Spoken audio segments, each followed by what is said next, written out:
Claire didn't come to Montana looking for anyone.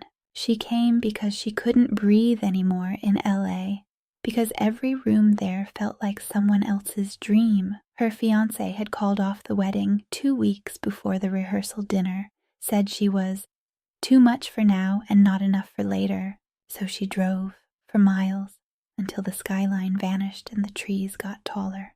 The cabin was an Airbnb, off-grid, minimal, perched on the edge of a forgotten valley. No neighbors, no signal, just wind and wood and time. She arrived just before sunset. The air smelled like pine and old firewood. The front steps creaked like they hadn't held weight in a while. She liked that. Inside, it was simple. A wood stove, a reading chair, a drawer that stuck when she tried to open it. Out of instinct, she yanked it harder, and it gave. That's when she found it, a photo, tucked between 2 old maps and a dried lavender sprig. Black and white, edges curled with age. A group of kids, maybe 8 or 10 of them, posing on a dock by a lake, sun on their faces. One boy not smiling, just staring straight at the camera like he didn't want to be seen. Claire blinked. Her breath caught in her throat. She knew that face. He was older now, obviously, worn down by time, but the eyes hadn't changed. His name was Eli Turner. She hadn't seen him in 12 years, not since the night they'd almost kissed on her father's back porch, not since he'd left town without a word. What was his picture doing here? She set it down carefully, like it might burn her if she moved too fast. Outside, wind swept down through the valley. Trees whispered things she wasn't ready to hear. And somewhere in the distance, a truck engine rumbled up the gravel road. The knock wasn't loud, just 3 soft taps. Claire hesitated, her hand hovering near the knob. For a second she thought maybe she'd imagined the sound. This cabin was supposed to be empty land for miles. No cell service, no delivery, no one. But then it came again. She opened the door slowly, and there he was. Eli Turner. Same crooked shoulders, same stillness, except now he had scruff on his jaw and tiredness around the eyes. A man who looked like he'd forgotten how to be young, but remembered how to be quiet. He didn't smile, neither did she.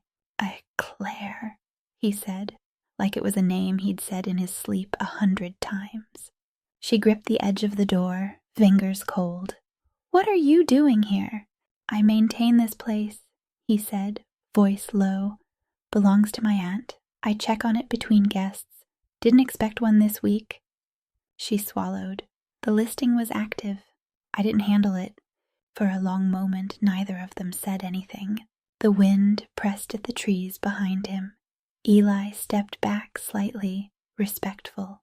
I can come back tomorrow. But Claire opened the door wider. No, come in. He hesitated, just long enough to make her wonder if he was the one trying to protect himself now.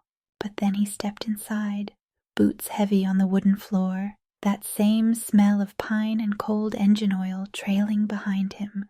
She closed the door and leaned her back against it. I found a photo, she said, in the drawer. He looked at her calm. Yeah, you were in it. Eli glanced toward the kitchen, then back at her. Was I smiling? You weren't. He nodded. Sounds about right. Claire moved toward the table, pulled out the photo, slid it toward him. Why was this here? Eli sat down, not rushed, not tense, just tired. That summer, the lake in that picture, we all came here before everything fell apart. Everything? He looked up at her. You don't know? No one told me anything after you left. Eli stared at the photo like it owed him something. Then maybe you don't want to know. I wouldn't have asked if I didn't. He sat back, let out a slow breath. All right, but you should pour some coffee. Claire folded her arms. Why? Because once I start, we're both going to remember more than we planned to. Claire didn't pour the coffee. She just sat down across from him, hands laced together like she was holding something fragile. Eli ran a hand down his face, then tapped the edge of the photo. That was the last summer we were all here, before my cousin Nathan. He trailed off. Claire waited. Nathan drowned in that lake. he said finally. Late July, just days after that picture. Claire blinked. You never told me that. Didn't tell anyone, he said. Not from your side of town. Whole thing was quieted. Why? Because it wasn't an accident. The words hung there, thick. Claire's throat tightened. You're saying someone? No, not murder. But we were drunk, stupid, daring each other to swim to the other side after dark. No life jackets, no adults around. Eli looked at her now, really looked. I dared him. Silence again. Claire didn't speak. She let the stillness press into her. I dove in after him, but it was too late. His body didn't surface for 3 days. Her voice came out small. Jesus, Eli, I didn't go to the funeral, didn't speak at the hearing, just packed up and left town 3 months later. Claire stared at the photo. That summer, she remembered. Eli pulling away, the way he canceled plans, the night she'd waited on her back porch for him to show up, and he never did. All this time, she thought he got bored, fell out of love, or worse, forgot her. She hadn't realized he was grieving or hiding. He was your cousin, she said, and you never told me? You were sunshine, Claire, he said softly. You were the only thing I had that didn't feel heavy. I didn't want to drag you into it. She swallowed hard. You didn't give me the choice. I know. For a long moment, all they heard was the stove ticking, the wind grazing the windows. Finally, Claire spoke. Maybe you didn't break my heart back then. Maybe you just disappeared before it could break. Eli looked down. I'm sorry, he said, more than you know. And she believed him. That was the worst part. That night came back in pieces. The porch light flickering above her father's swing, the bottle of cherry cola sweating in her hand, a mosquito buzzing somewhere by her knee, and the clock, 8:27 p.m., then 9:12, then 10:41. Eli never showed. She'd waited anyway. For weeks after, Claire stared at her phone like it might change its mind, checked for messages during class, at night, during dinner. Nothing. Just a silence loud enough to echo. Now, in that quiet cabin kitchen, she said it out loud. You didn't just ghost me, Eli. You erased me. He didn't defend himself, just let the words settle. Claire reached into her bag and pulled something out, an envelope, yellowed with age, the flap never sealed. I wrote you this, she said, sliding it across the table. Eli stared at it. I wrote it 2 weeks after you left town. I wasn't going to send it. I just needed to say something. You kept it? I kept a lot of things I shouldn't have, she said. But this, I think I wrote it more for myself than for you. Can I read it? Claire hesitated, then nodded. Eli opened the flap, unfolded the single sheet inside. His eyes moved slowly, line by line. When he finished, he didn't look up right away. Then quietly, I waited for you every Friday night. I told myself maybe you were just busy. Maybe you'd come when the leaves turned or when the first snow came. But you didn't. And I kept shrinking, like love was a code I couldn't fit into anymore. His fingers tightened slightly around the paper. You wrote like you knew exactly what I was feeling, he said. Claire gave a hollow laugh. Maybe that was the problem. I always did. Eli folded the letter carefully. Why didn't you send it? Because I was scared you'd never write back. They both fell silent. This time it wasn't painful, it was just true. Eli finally leaned back. I didn't stop caring, Claire. I just didn't think I deserved to. She looked at him. You don't get to decide that for me. He nodded slowly. I know. And for the first time since he walked in that door, something shifted in the room. Not forgiveness. Not yet. But the weight of old grief had shifted. Just enough for light to start seeping through. The knock this time was louder. 3 raps. Firm, sharp, like whoever was on the other side wasn't waiting for permission. Eli stood first. Claire followed, instinctively moving behind him as he opened the door. Standing there, half shadowed by the porch light, was a woman in a long denim coat. Her eyes were dark, lined, familiar. Jenna, Eli said, blinking. You're supposed to be in Oregon. I was passing through. she said. "I heard you were up here." Her eyes flicked to Claire. "Didn't expect her." Claire took a breath. "Neither did I." Jenna stepped in like she owned the floor. She moved with the kind of confidence only someone who had seen too much could have. She glanced around the room, nodded at the photo still lying on the table. "So," she said, "you finally told her?" "Told me what?" Claire asked. Eli stiffened. Jenna dropped her coat onto a chair and poured herself a glass of water like she wasn't about to detonate the room. "You told her about Nathan, about the lake, the night he died." Eli gave a tight nod. Jenna smirked. "But did you tell her the rest?" Claire's stomach nodded. "What rest?" Eli turned. "Jenna." "No," Claire said. "Let her talk." Jenna took a long sip, then calmly, "Nathan wasn't alone in the water. It wasn't just Eli. I was there too. So was Mark. So was Rachel." Claire blinked. "Wait, Mark from the photo, and Rachel?" "Rachel Davis, the one who moved away senior year?" "Yeah." Claire sat down hard. Jenna's voice softened. "They made a pact, after Nathan drowned, to keep their stories aligned. No details, no interviews, no guilt, just silence." Claire looked at Eli. "You all covered it up?" "No," Eli said quietly. "We protected each other." "That's not the same thing." His jaw tightened. "We were 17, Claire. One kid was dead. The rest of us could have gone to jail. His mom was already broken."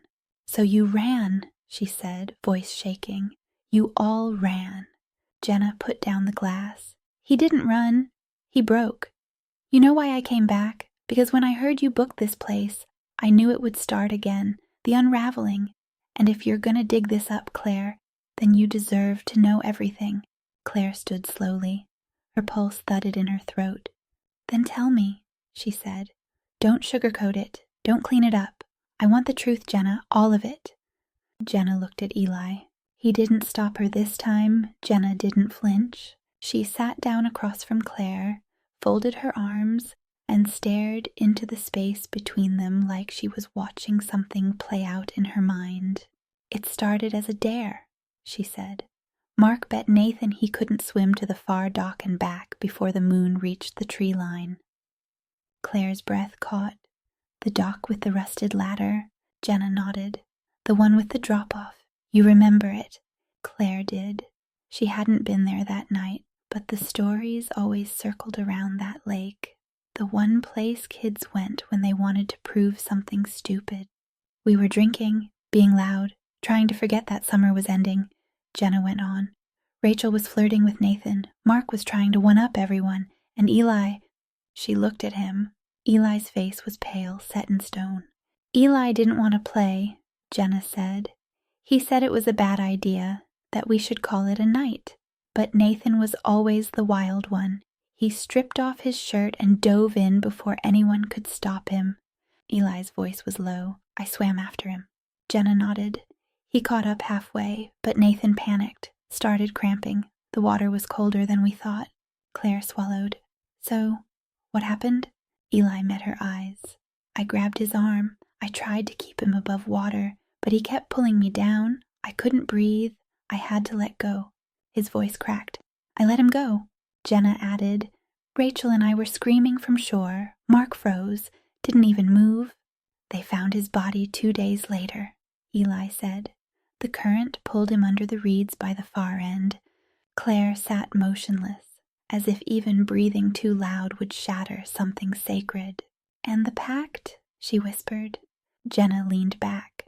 "Mark's dad was a local councilman. He came that night, told us what to say, that it was just Nathan swimming alone, that we were all asleep. He didn't want press, didn't want a scandal." Claire stared at them. "You all agreed." "We were kids," Jenna said. "Terrified, guilty. And Mark promised if anyone broke it, we'd all go down." Claire stood slowly. "I thought I knew you," she whispered to Eli. "I thought the worst thing you ever did was leave me." Eli stood too. "Claire." "No," she said. "You didn't just leave. You carried this with you, for years, and you never thought maybe I could have helped you carry it too." His silence was the answer. Jenna stood now too, her voice softer. "You were the only part of him that didn't feel broken, That's why we never told you." Claire blinked hard, jaw clenched. "That's not protection. That's exclusion." The room pulsed with quiet. Then she turned to Eli. "So what now?" He didn't answer, because the next step was hers. Claire didn't sleep that night.